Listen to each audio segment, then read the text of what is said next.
오늘은 실전 생활 용접 두 번째 시간이 되겠습니다. 지난 시간에는 그 모재 두께에 따라서 이제 조금씩 다른 테크 용접에 대해서 말씀드렸고요. 오늘은 용접기의 전류 값에 따라서 이제 어떻게 달라지는지 설명을 드리겠습니다.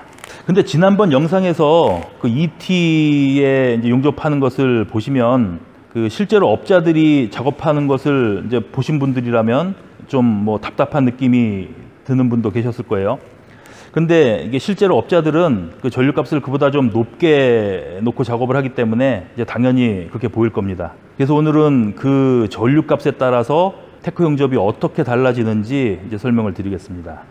그리고 지금 용접기를 먼저 보시면 이 용접기는 전류값이 이제 다이얼에 표기가 되어 있어요. 그래서 80, 그다음에 눈금 하나 있고 110, 130 이렇게 나갑니다. 근데 용접기에 따라서 뭐 1, 2, 3, 4, 5, 6 뭐 이렇게 표기가 되어 있는 용접기도 있어요. 근데 이제 다행히 이거는 그 이 전류 표기되어 있는 전류 값이 그럭저럭 잘 맞습니다. 그래서 이걸 기준으로 해서 이제 설명을 드리겠습니다. 80하고 110하고 우선 용접을 한번 해보겠습니다. 우선 이제 80에다 놓고 2T를 1.5T를 먼저 한번 해볼게요.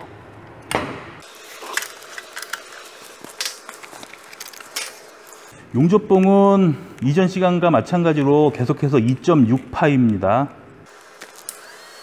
80으로 놓고요.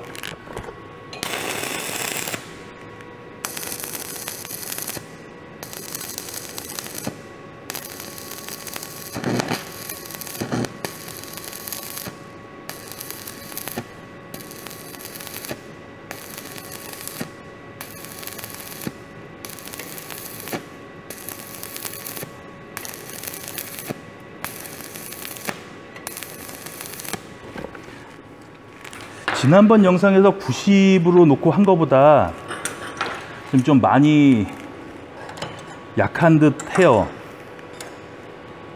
90은 지난번에 했으니까 우선 다시 이제 90을 넘어서 100 넘어서 110에 놓고 다시 한번 해보겠습니다.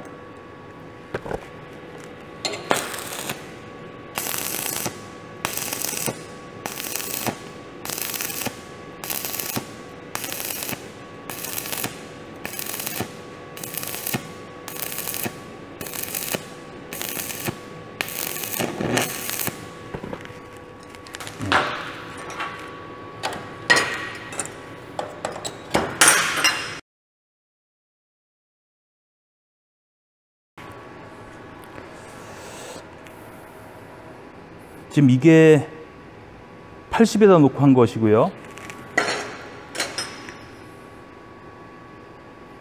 요거는 110에다가 놓고 한 겁니다. 그리고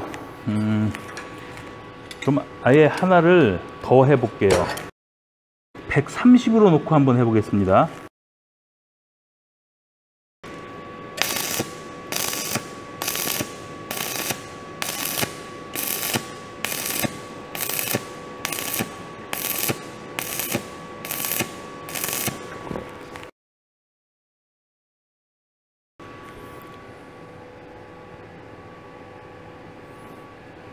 예. 지금 130으로 놨는데 다행히 구멍은 나지 않았고요.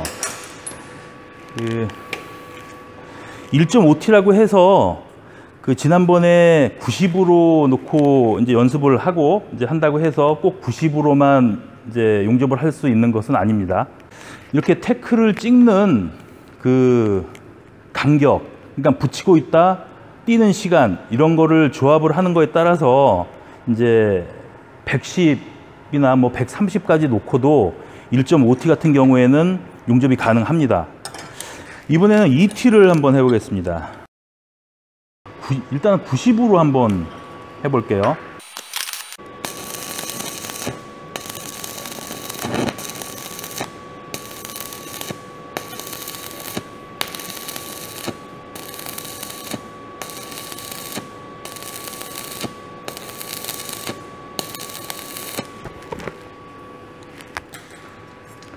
이렇게 됐고요. 이제 110으로 올리겠습니다.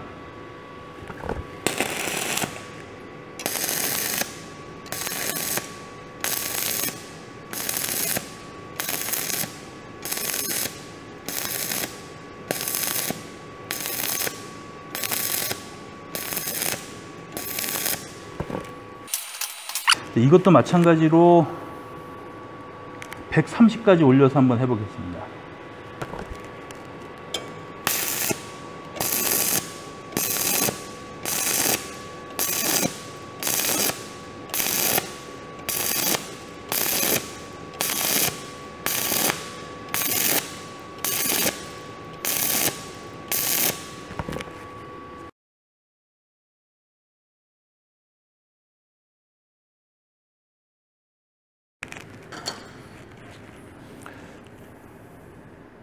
지금 보시면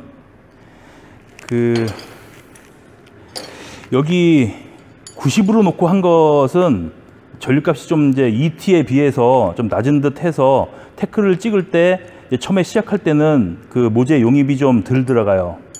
근데 지금 110에다 놓은 것은 아주 적당하게 그 용입도 되고 이제 태클 용접이 잘 된 것을 이제 볼 수가 있죠. 그리고 이것은 이제 130으로 한 겁니다.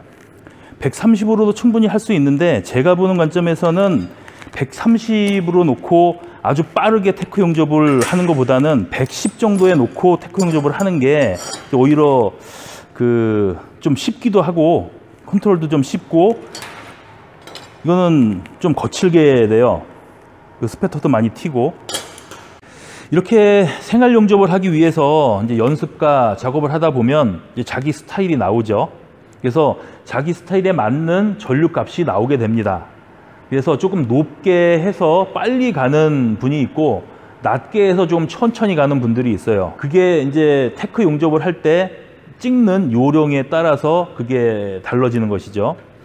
그리고 이제 이 테크 용접에 대해서는 이 정도로 하고 이제 실제로 태클을 칠 때 어떻게 해야 되는지 그 손동작이나 요령을 제가 설명을 드리겠습니다.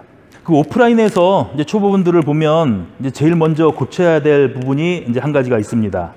이게 거의 대부분 분들이 그렇게 하는데 제가 직접 한번 보여드릴게요. 전류는 110으로 놓고 계속 하겠습니다.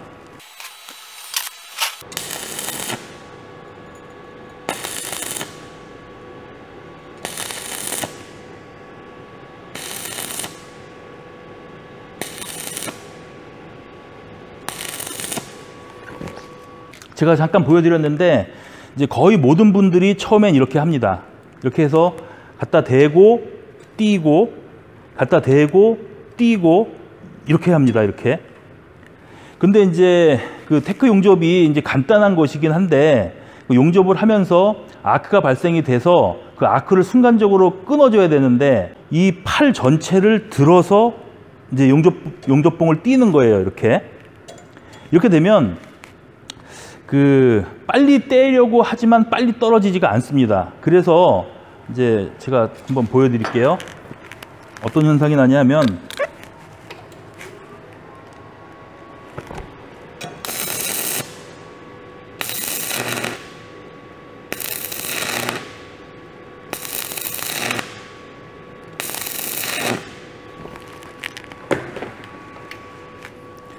이렇게 아크가 끊기지가 않고 북 하면서 따라 올라오게 되는 경우가 많이 생겨요. 그렇기 때문에 빨리 딱 들이대서 빨리 딱 떨어져야 되는데 이걸 손동작을 이렇게 올리다 보면 빨리 떨어지지가 않습니다. 그렇기 때문에 최소한의 동작으로 손목을 틀어주는 경우가 있는데 이제 이런 것도 하다 보면 이제 각자가 요령이 생겨서 손가락, 손목 이제 이런 것들을 이용을 해서 빨리 띄워주는 연습을 해야 됩니다. 근데 이제 이렇게 하다 보면 또 뭐가 문제가 되냐 하면 빨리 뛰다 보니까 이게 멀리 떨어져요. 근데 멀리 떨어지게 되면 다시 갖다 붙일 때 제자리에 갖다 붙이기가 힘들어요. 이게. 그렇기 때문에 빨리 뛰면서도 짧게 뛰어야 되는데 너무 짧으면 또 아크가 끊어지지가 않고요. 그러다 보니까 적당한 간격을 두고 빨리 뛰는 연습을 해야 돼요. 그걸 하려면은 이 손을 갖고 올리고 하다 보면 그게 절대 안 됩니다. 그러니까 지금 제가 하는 걸 보시면 들이대서 손목으로만 잠깐 뛰어요. 그리고 요령이 생기면은 손가락도 좀씩 도와줍니다. 손가락도. 그렇게 해서 최소한의 짧은 동작으로 아크를 끊어주는 연습을 해야 이제 테크 용접을 수월하게 할 수가 있습니다. 그 저번 시간에도 이제 제가 말씀을 드렸는데 지금 이 자세는 아주 제일 편한 자세에서 용접을 하는 거기 때문에 이렇게 들어주고 하더라도 얼추 되기는 해요. 하지만 이제 이 용접이 뭐 어떤 뭐 창고를 짜든지 뭐 어떤 농막을 짓는다고 할 때 이 용접하는 부위가 이렇게 자세가 잘 나오는 곳만 있는 게 아니기 때문에 그 요소 용접할 곳에 팔을 휘 저으면서 태클을 칠 수가 없습니다. 그렇게 되니까 어떤 그 파이프 라인에 팔꿈치를 견착을 해서 손목만 갖고도 이제 할 수가 있어야 되는 거고, 하다 보니까 대부분이 손목이 안 움직이고는 용접을 할 수가 없어요. 그렇기 때문에 이제 손목을 갖고 태클을 찍는 그런 연습을 하셔야 그 실전에서 이제 태클 용접을 써먹을 수가 있습니다.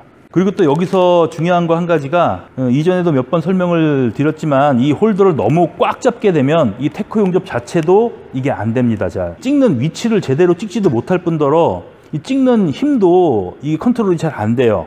그렇기 때문에 그 항상 이 홀더는 가볍게 줘서 이제 찍는 걸 연습을 하셔야 됩니다. 오늘은 실전 생활 용접 두 번째 시간이었습니다. 그 태크 용접의 전류값과 그 요령 등을 전달해 드렸고요. 추가로 궁금한 점이 있으시면 그 댓글로 질문을 주시면 제가 나름대로 답변을 달아드리겠습니다.